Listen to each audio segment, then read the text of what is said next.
I don't have the numbers, but clearly this is a ploy to make sure that he is in a pole position to win this election. We do know that many of the opposition strongholds have been under-registered. And I think it's just important to zoom back here. The election that Lungu won in 15 and then the subsequent election that he won in 16, he only won by about 100,000 votes. This is a tight election, so he needs every single edge he has, and by asking the Electoral Commission of Zambia to throw out, or demanding that they throw out the voter registration, allows him to sort of decide who votes and who doesn't, and he's clearly tilting it in his direction. And you mentioned this increase, this surge in violence, this political violence that we are seeing. We know that the president's main rival has been detained several times since he started contesting the top job. What impact is that likely to have? Yeah, it's going to convey to his supporters, Haikanda Hichima's supporters, that they are under threat if they vote for him.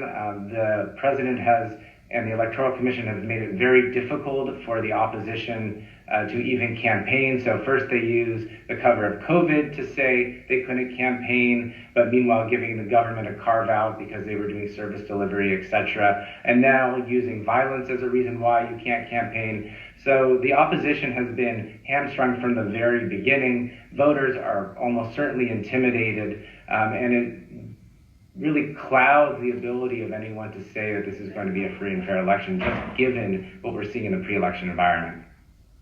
And from what we know, from the testing that has taken place, the nation has the second highest number of cases of coronavirus after South Africa within the continent of Africa. As a result of that, political rallies have been banned. Does that benefit the sitting president? Yeah, it absolutely does, because getting people to rallies is a fundamental part of how politics work in Zambia. It's a way to show for an opposition leader that he is connected to a local community. Perhaps during that rally, you can deliver any sort of goods or any goodies to the various communities and villages, and it shows voters on the fence that this party has support. So by stopping rallies, it really does limit the ability of the opposition to gain momentum. Meanwhile, as I said, the president and the ruling party can still do a whole bunch of things, just not under the guise of campaigning, but would still have the same effects for him and his supporters. We'll see how this plays out. Judd Dervermont, Director of the African Program at the Center for Strategic and International Studies. Good to have you with us. Thanks so much. Thank you.